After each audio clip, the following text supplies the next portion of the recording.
Hi yours, welcome back to our channel RK hair studio.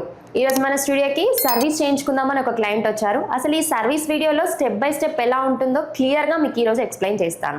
చాలామంది service అంటే భయపడుతుంటారు, అంటే సడన్గా ఊడిపోతుందేమో, మాకేమైనా ఇమీడియట్గా ఫంక్షన్ ఉంది, బయటికి వెళ్ళేది ఉంది, సడన్గా రావాలి అనుకుంటే సడన్గా ఊడిపోతుందేమో అని చాలామంది అనుకుంటారు. అలాంటిది ఏమీ ఉండదండి. సడన్గా మొత్తం అయితే ఊడిపోదు. ప్రాపర్గా ఫ్రంట్ నుంచి లూజ్ అవ్వడం, లేదంటే సైడ్స్కి లూజ్ అవ్వడం, కొంతమందికి అట్లా చిన్న చిన్నగా ఫ్రంట్ నుంచి సైడ్ నుంచి లూజ్ అవ్వడం స్టార్ట్ అవుతుంది తప్ప సడన్గా మొత్తం అయితే ఊడి కింద పడడం అలా అయితే ఉండదు. ఒకసారి క్లయింట్ చూద్దాం. ఇప్పుడు సర్వీస్ టైం అయింది, తనకు అసలు ఏ పార్ట్లో లూజ్ అయిందో ఒకసారి కనుక్కుందాం. ఒకసారి చూడండి, మీ ఒకసారి ప్యాచ్ ఇలానండి పైకనండి చూడండి. తనకు ఫ్రంట్లో మాత్రమే కొంచెం లూజ్ అనే ప్యాచ్ అనేది పైకి లేస్తుంది, అంటే సర్వీస్ టైం అయింది. ఒకసారి సైడ్స్కి చూడండి, ఒకసారి సైడ్స్ చూడండి. అసలు ఎంత గట్టిగా అన్నా కానీ రావట్లేదు, అంటే టైట్గా ఉంది. జస్ట్ ఫ్రంట్లో మాత్రమే లూజ్ అయింది. ఇలా మనకి క్లయింట్కి ఏంటంటే జస్ట్ ఫ్రంట్లో లూజ్ అయింది కదా, అట్లా లూజ్ అయినా కానీ మనం ఒక 2-3 డేస్ మేనేజ్ చేసుకోవచ్చు. మీకు ఏమైనా అర్జెంటుగా పని ఉండి రాలేని సిచ్యువేషన్లో ఉంటే జస్ట్ అది ప్రెస్ చేస్తే మాత్రం మీకు ఈజీగా సెట్ అయిపోతుంది. దాన్ని మనం 2-3 డేస్ మేనేజ్ చేసుకోవచ్చు. సడన్గా రావాలి అన్నంత అవసరం కూడా లేదు. అట్లా సెట్ చేసుకుంటే మీకు సెట్ అయిపోతుంది. మనం ఈ బాండింగ్ సర్వీస్లో వాడే గ్లూ అండ్ టేప్ కూడా క్లినికల్లీ మెడికల్లీ టెస్టెడ్ ఉంటుందండి. దీనివల్ల అయితే మనకు ఎలాంటి సైడ్ ఎఫెక్ట్స్ ఉండవు. ఒకసారి ప్యాచ్ తీసిన తర్వాత మీరే అబ్జర్వ్ చేయండి, ఏమన్నా ఇచెస్ కానీ ర్యాషింగ్ కానీ అట్లాంటివి ఏమీ ఉండవు. క్లినికల్లీ మెడికల్లీ టెస్టెడ్, దీనివల్ల మనకి ఎలాంటి సైడ్ ఎఫెక్ట్స్ ఉండవు. ఇప్పుడు ప్రాసెస్ ఎలా జరుగుతుందో చూద్దాం.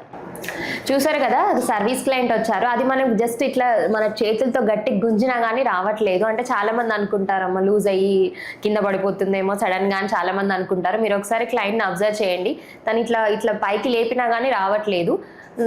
మామూలుగా చాలామంది అడుగుతుంటారు, అంటే ప్యాచ్ వేసుకున్నాక హెడ్ వాష్ చేయొచ్చా, హెడ్ వాష్ చేస్తే లూజ్ అవుతుందా ఏమన్నా అని చాలామంది అనుకుంటారు. క్లయింట్ డైలీ వీక్లీ ట్వైస్ అలా హెడ్ బాత్ చేశారంట. తను డైలీ రొటీన్ మన ఒరిజినల్ హెయిర్ని ఎలా ట్రీట్ చేశారో సేమ్ అదే విధంగా ట్రీట్ చేశారు. తనకి 30 డేస్ అనేది సర్వీస్ అనేది వచ్చింది. ఇప్పుడు ఈ సర్వీస్లో ఏంటి అంటే, ఇప్పుడు తనకి మధ్యలో ఉన్న హెయిర్ చూసారు కదా, చాలామంది అనుకుంటారు అంటే ట్రిమ్ చేసిన హెయిర్ మళ్ళీ గ్రోత్ అవుతుందా లేదా అని చాలామంది అనుకుంటారు. చూడండి, మీరు ఒకసారి క్లియర్గా అబ్జర్వ్ చేయండి. తనకు మళ్ళీ తన ఒరిజినల్ హెయిర్ గ్రోతింగ్ స్టార్ట్ అయింది. మళ్ళీ ఆ హెయిర్ని మళ్ళీ ట్రిమ్ చేసేసి మనము సైడ్స్కి కూడా ఒరిజినల్ హెయిర్ పెరుగుతుంది కదా, దాన్ని కూడా నీట్గా ప్యాచ్ హెయిర్తో పాటు నీట్గా బ్లెండ్ చేసి హెయిర్ కట్ చేస్తారు. తర్వాత క్లయింట్కి నీట్గా ఆయిల్ మసాజ్ చేసేసి తర్వాత హెడ్ వాష్ అనేది ఉంటుంది.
చూసారు కదా, ప్రాసెస్ అయితే కంప్లీట్ అయిపోయింది. స్టెప్ బై స్టెప్ సర్వీస్ ఎలా చేస్తారు, ప్రాసెస్ ఎలా ఉంటుంది అన్ని క్లియర్గా చూసారు కదా.